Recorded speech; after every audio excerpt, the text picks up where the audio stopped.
Massive ICE raids are sweeping through Southern California, and Democrats are absolutely losing their minds. Senator Alex Padilla threw an embarrassing temper tantrum on CNN, crying about racial profiling and unconstitutional tax. This is the same nutjob who ended up in handcuffs during his own childish meltdown. Talk about the irony here. And Democrats always scream foul play when ICE does its job, but we're not buying their drama this time around. This is Andy with TrendingPolitics.com. Hit like, subscribe, and let's dive in. What Tom Homan did was say that the federal judge was just plain wrong. And what the judge ruled, just so our viewers know, on Friday, Tom Homan did was say that the federal judge was just plain wrong. And what the judge ruled, just so our viewers know, on Friday is that the tactics that ICE is using are a likely violation of the Constitution, suggesting that immigration agents are detaining people, quote, based on race alone. Homan said that's just not true. What do you think? Well, wouldn't be the first time the Trump administration tries to just dismiss a court order.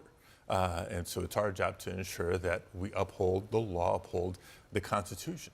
Homan has said it very clearly in other interviews. They're not even asking for significant findings to detain people.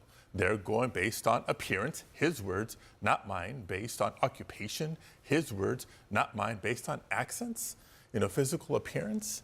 Then what if I was outside of Home Depot, because I like to do some work around the house, not dressed in a suit, would I be a target of ICE enforcement under Tom Homan? Probably.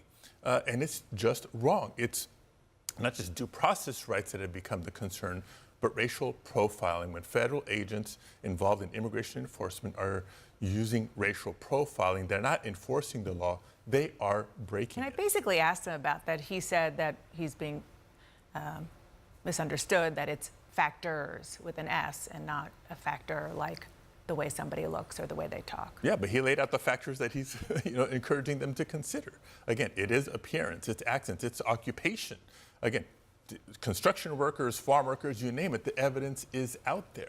And here's another thing about evidence. He claims to be prioritizing those violent, dangerous criminals. We've been hearing this ad nauseum from the Trump administration, going back to the campaign trail. The numbers suggest otherwise. The vast majority of people that have been detained, and even those deported, have no serious criminal conviction history. If it was only going after dangerous criminals, there would be no debate, no discussion. I agree with that. But the fact of the matter is the vast majority of those being detained are the same people who were deemed essential workers at the end of the first Trump administration at the outset of the COVID-19 pandemic. That's a cruel, cruel irony. We learned overnight that a migrant farm worker died after he fell from a roof during ICE raids in Ventura County in your state. Have you been able to talk to the family? Haven't spoken with the family directly, but I have been in touch with President Teresa Romero of the United Farm Workers Union. I've known her for a long time. We've been in touch over the last several days. She's been with the family and other families of people that are literally terrorized and traumatized based on what ICE is doing. Again, if all they're doing is going after serious violent criminals, that'd be one thing. But because of these artificial quotas established by whether it's Donald Trump or Stephen Miller or somebody in the administration, it's causing ICE to get more aggressive, more cruel, more extreme. And these are the results. It's people dying because of fear and terror caused by this administration.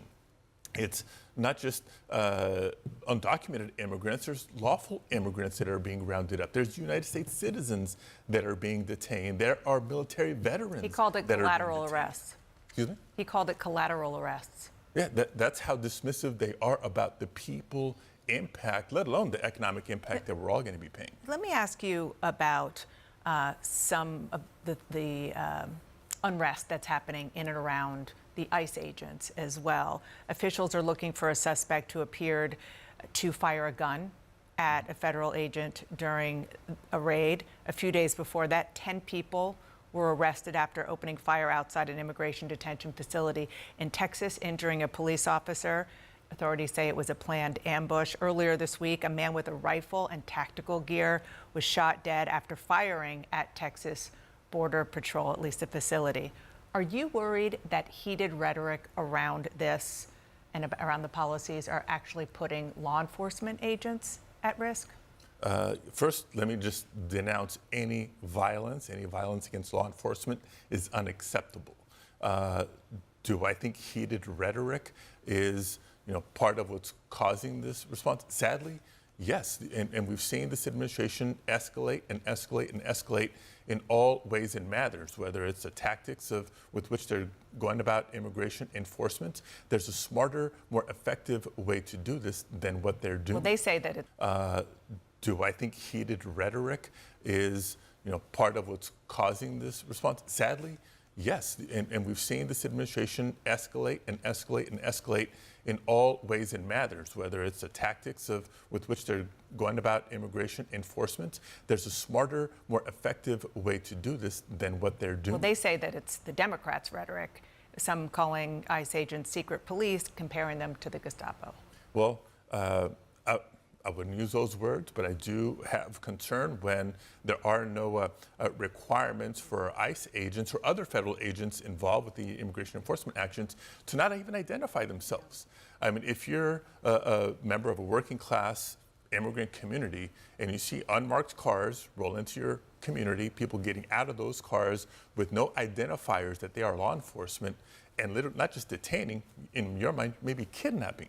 So that's why Senator Booker and I have this bill to require that identification for ICE agents or anybody involved with immigration enforcement. It's for the safety of the officers and agents, as well as safety for the community, and to protect against people exploiting the circumstances, impersonating ICE agents, and getting involved with burglary, theft, kidnapping, sexual assault, and worse.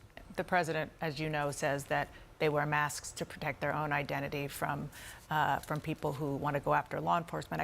Democrats love painting ICE as the villains to push their own agenda, but let's be clear, ICE is simply enforcing our laws, the laws that were already on the books before Donald Trump was president, and keeping Americans safe.